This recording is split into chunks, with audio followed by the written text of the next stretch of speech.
Hi guys, welcome to channel Kriti green. So ఈరోజు వీడియోలో నేను మీకు ద్రాక్షారం గుడిని చూపించబోతున్నాను. ఇది కాకినాడకు దగ్గరలో ద్రాక్షారామం అనే గ్రామంలో ఉంది. ద్రాక్షారామంలో అమ్మవారి శక్తిపీఠం చాలా ప్రసిద్ధి చెందినది. పంచారామాల్లో ద్రాక్షారామం ఒకటి. మీరు గుడి మెయిన్ ఎంట్రన్స్ నుంచి కూడా రావచ్చు, లేకపోతే పార్కింగ్ సైడ్ నుంచి కూడా ఎంట్రన్స్ ఉందన్నమాట. అటువైపు నుంచి కూడా రావచ్చు. ఇక్కడైతే లోపలికి ఎంటర్ అయినప్పుడు ఒక సీతకొక చిలుక మా చుట్టూరే తిరుగుతూ ఉంది.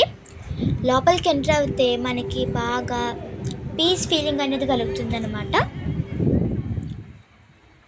ఈ శివలింగానికి అయితే మనం అభిషేకం చేయొచ్చు అనమాట.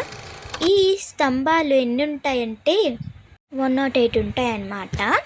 కానీ నాకు 92 వచ్చాయి, మా చెల్లికి 98 వచ్చాయి అనమాట. ఇదేమో కాలభైరవుడి గుడి. ఇది మీకు నేను లాస్ట్లో చూపిస్తాను.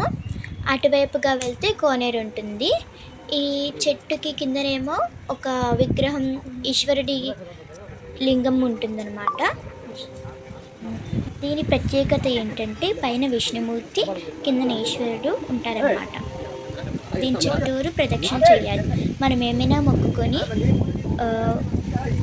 రెండు విధాలుగా అనుకోవచ్చు. చుట్టువైపులా 15 ప్రదక్షిణలు చేస్తాను, లేకపోతే కోనేరులోకి దిగి బిందెతో నీరు పోస్తాను 15 సార్లు అని మొక్కుకుంటారు చాలామంది. ఇటువైపుకి వెళ్తే కోనేరు వస్తుంది అన్నమాట. మెట్లు అయితే జారిపోతూ ఉన్నాయి. మేమైతే చాలా జాగ్రత్తగా దిగామన్నమాట.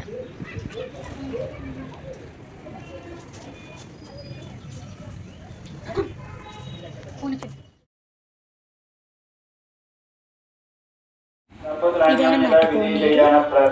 ఇదిగోండి, ఇలా అందరూ ప్రదక్షిణ చేస్తున్నారు. అటువైపు ఆవులు ఉన్నాయి. దేవస్థానం టికెట్ విక్రయిస్తున్నారు.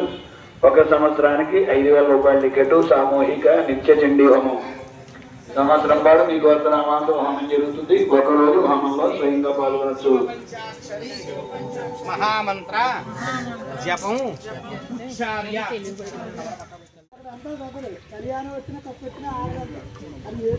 చూశారు కదా, ఇలా అందరూ నీళ్ళు తెచ్చి బిందె సాయంతో ఈశ్వరుడికి అలాగే విష్ణుమూర్తికి నీళ్ళు పోస్తున్నారు.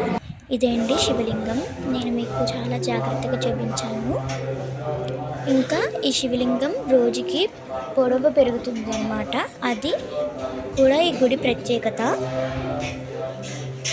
అందుకని పైన వరకు పెరిగింది, అంటే ఫస్ట్ ఫ్లోర్ వరకు పెరిగింది అనమాట. ఇప్పటికీ దాని ఎత్తు ఇంకా పెరుగుతూనే వస్తుంది.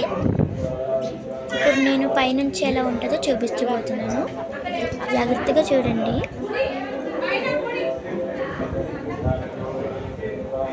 ఇది ఇలా లోనికి ఎంట్రన్స్ అనమాట.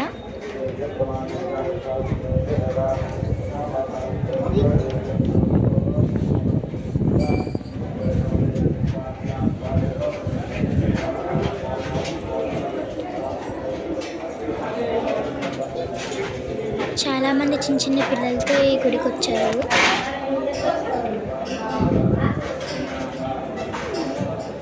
ఇటువైపు వినాయకుడి విగ్రహం ఉంది.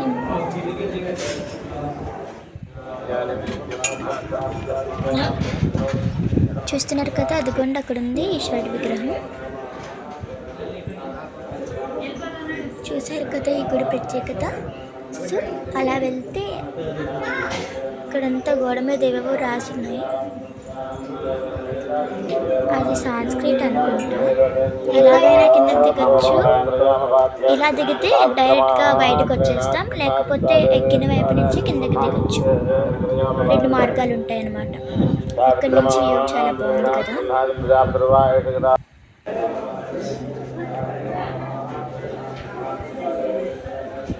ఈ గుడంతా దేవతలు కట్టించారు. తెల్లవారిపోతుందని ప్రహారీ గోడలో శివారం భాగంలో చిన్న మొక్క వదిలేశారు. ఈ వీడియోని లైక్ చేయండి, షేర్ చేయండి, ఇంకా సబ్స్క్రైబ్ చేసుకోండి. Thanks for watching.